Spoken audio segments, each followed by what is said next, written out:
बिस्मिल्लाहिर्रहमानिर्रहीम अस्सलाम वालेकुम। इस वीडियो में हम बात करने वाले हैं कि हमें प्रोग्रामिंग लैंग्वेज की क्यों ज़रूरत पड़ती है। तो हम इसमें बात करेंगे कि प्रोग्रामिंग लैंग्वेज क्या है, उसमें मशीन लैंग्वेज क्या है, असेंबली लैंग्वेज क्या है और हाई लेवल लैंग्वेज क्या है। उसमें जो असेंबलर और कंपाइलर या इंटरप्रेटर की टर्मिनोलॉजी यूज़ होती है, वो चीज़ें क्या है। तो इस वीडियो में हम ये चीज़ें कवर करने वाले हैं।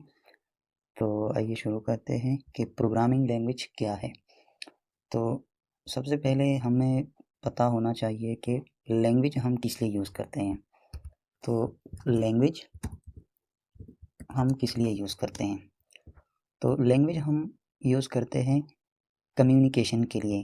अगर हमने कम्युनिकेट करना हो, अगर किसी एक पर्सन ने दूसरे पर्सन के साथ इंटरेक्ट करना हो, कम्युनिकेट करना हो, तो उसमें बीच में वो एक लैंग्वेज यूज़ करता है।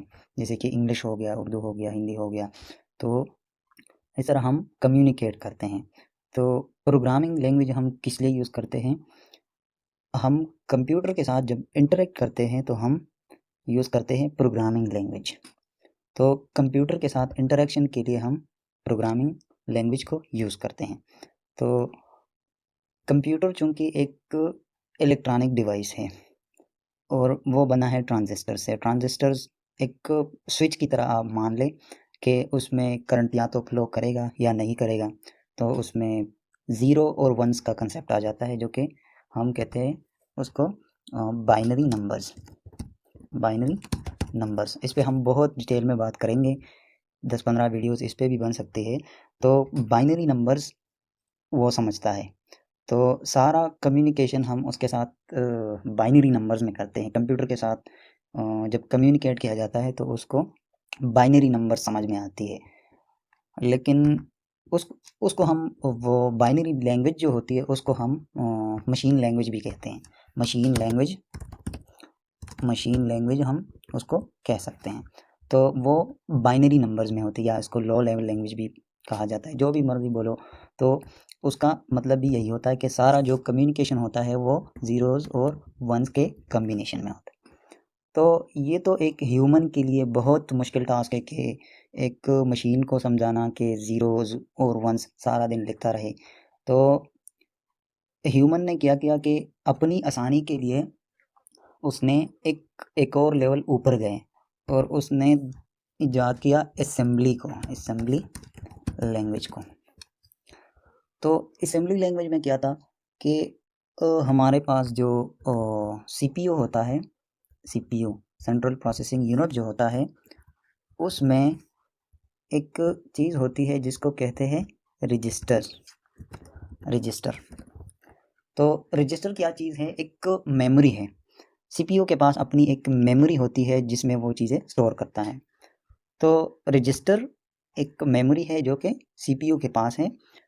तो उस रजिस्टर में वो इंफॉर्मेशन स्टोर करता है। वो रजिस्टर मुख्तलिफ बिट्स के होते हैं, जिस तरह के हम सुनते हैं कि 32 बिट या 64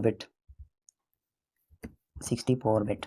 तो उसमें हम मुख्तलिफ किस्म के इंफॉर्मेशन स्टोर करते हैं, डायरेक्टली सीपीयू में लोड किया जाता है। वो काफ़ी कम्प्लेक्स काम होता है, लेकिन फिर भी मैं आपको ईज़िली समझाता हूँ कि फ़र्ज़ करें हमारे पास एक 4 बिट का या 3 बिट का रजिस्टर हो गया।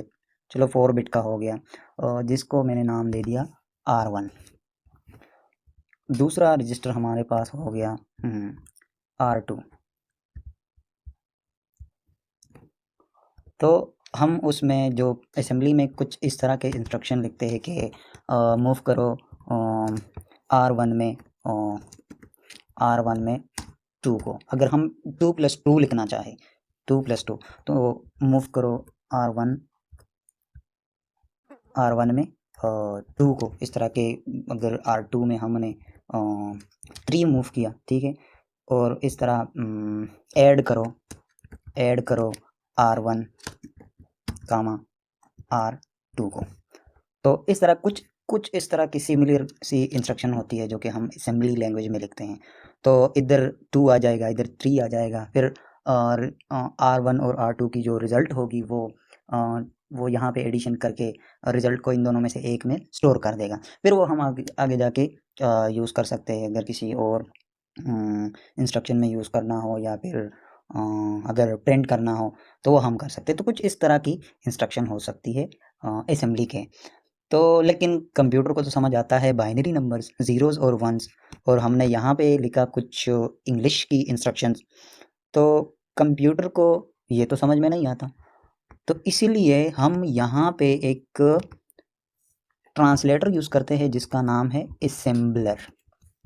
असेंबलर क्या करता है कि वो असेंबली लैंग्वेज को लेता है, असेंबली लैंग्वेज को लेता है और इसको वो बाइनरी लैंग्वेज या मशीन लैंग्वेज में कन्वर्ट कर देता है। तो ये एज ए ट्रांसलेटर हम यूज़ करते हैं। असेंबली लैंग्वेज में असेंबलर क्या करता है कि वो एक असेंबली का कोड लेके ट्रांसलेट करता है बाइनरी लैंग्वेज में, जो कि फिर कंप्यूटर को इजीली समझ में आने लगती है। उसके बाद ये भी थोड़ा सा मतलब नज़दीक लेवल है, हम हार्डवेयर के बहुत नज़दीक खेल रहे हैं कि रजिस्टर्स के साथ जितनी भी मतलब सीपीयू के नज़दीक काम है वो कर रहे हैं। तो ह्यूमंस ने क्या किया कि असेंबली की जो इंस्ट्रक्शन थी वो भी मतलब थोड़ी कम्प्लेक्स थी। तो मशीन लैंग्वेज तो बहुत पावरफुल है, लेकिन ये नेक्स्ट टू इम्पॉसिबल होता है कि हम इसमें कोड लिख सके। लेकिन असेंबली फिर इस तरह की इंस्ट्रक्शन हमें देती है कि हम उसमें इंस्ट्रक्शन लिख सकते हैं। लेकिन ये काफ़ी कम्प्लेक्स होता है, बहुत पावरफुल होता है लेकिन काफ़ी कम्प्लेक्स हो सकता है। इसलिए हमने एक और इसके ऊपर एक और लेयर हम चले गए और हमने इजाद किया high level language. High level language यानी कि हमने यहाँ पे अगर सिंपल 2+3 करना है तो इसके लिए हम 3 इंस्ट्रक्शन मतलब 2 इंस्ट्रक्शन भी लिख के काम चल जाएगा। लेकिन यहाँ पे हम सिंपल सा टास्क कर रहे हैं और यहाँ पे हमें 3 इंस्ट्रक्शन लिखनी पड़ रही है। लेकिन अगर हम इसको सिंपली 2+3 कर दें और रिज़ल्ट हमें 5 मिल जाए तो कितना अच्छा होगा।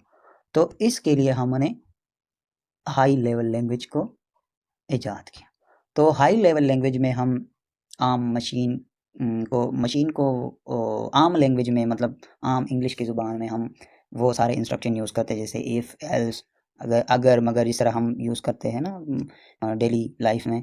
तो हम हाई लेवल लैंग्वेज में कुछ इस तरह की इंस्ट्रक्शन हम यूज़ करते हैं, जिस तरह 2+3 हो गया तो सिंपली हम 2+3 ही लिखते हैं। तो लेकिन फिर वही बात कि कंप्यूटर को तो सिर्फ बाइनरी लैंग्वेज समझ आती है। तो फिर हमने यहाँ पे जो हाई लेवल लैंग्वेज का कोड है उसको फिर फर्दर एक स्टेप से गुजारना पड़ेगा, जिस तरह के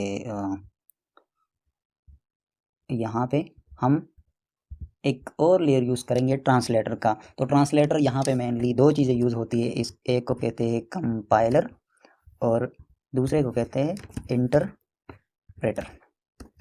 ये दोनों इंटरचेंजेबली यूज़ होती है, लेकिन एक को समझ के दूसरा फिर समझ सकते हो आप। तो हमें यहाँ पे मशीन कोड मिल जाता है या बाइनरी कोड मिल जाता है। तो कंपाइलर क्या करता है, ये हाई लेवल लैंग्वेज का कोड लेके कंपाइल करता है एक और फाइल में कन्वर्ट करके इसको मशीन लैंग्वेज में तब्दील किया जाता है, जो कि वो डायरेक्टली फिर हार्डवेयर पे चल सकते हैं। तो ये हो गई machine language, assembly high level language से मशीन लैंग्वेज तक का कन्वर्जन। तो यहाँ पे हमें ये जो क्वेश्चन है, why do we need programming language, तो प्रोग्रामिंग लैंग्वेज की हमें क्यों ज़रूरत पड़ती है? वो इसलिए ज़रूरत पड़ती है कि हम कंप्यूटर के साथ इंटरेक्ट कर सकें। कंप्यूटर पे हमने कोई स्पेसिफिक टास्क परफॉर्म करना हो तो हमें इन 3 लैंग्वेजेस में से एक लैंग्वेज को चूज़ करना पड़ेगा। उसमें से मशीन लैंग्वेज तो बहुत मुश्किल है, मैंने कहा जैसे कि नेक्स्ट टू इम्पॉसिबल है। इम्पॉसिबल नहीं है, लेकिन फिर भी हम मशीन लैंग्वेज में आज कोड नहीं लिखते। उसके बाद आ गया चिप मेकिंग में ये मशीन लैंग्वेज हम यूज़ कर सकते हैं, जिस तरह के ट्रांजिस्टर उसमें मैन्युफैक्चरिंग के टाइम पे वो हम कर सकते हैं। लेकिन ज़्यादातर आजकल एफईटीज़ का दौर है तो एफईटीज़ यूज़ होती है, तो वो प्रोग्रामेटिकली वो चीज़ें हो जाती हैं। उसके बाद असेंबली लैंग्वेज में हम कर सकते हैं, हाई लेवल लैंग्वेज में भी हम कर सकते हैं।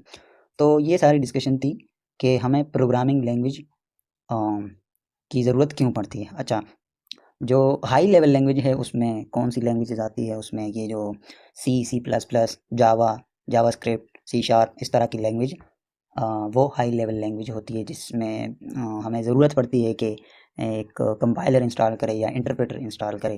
तो ये सारी चीज़ें हम करेंगे। तो ये एक थ्योरेटिकल वीडियो थी जो कि इन तीनों लैंग्वेजेस की डिटेल इसमें आपको मिल जाएगी। तो आज तक यही था। मिलेंगे नेक्स्ट वीडियो में, तब तक के लिए अल्लाह हाफ़िज़, अपना ख्याल रखिए, बाय बाय।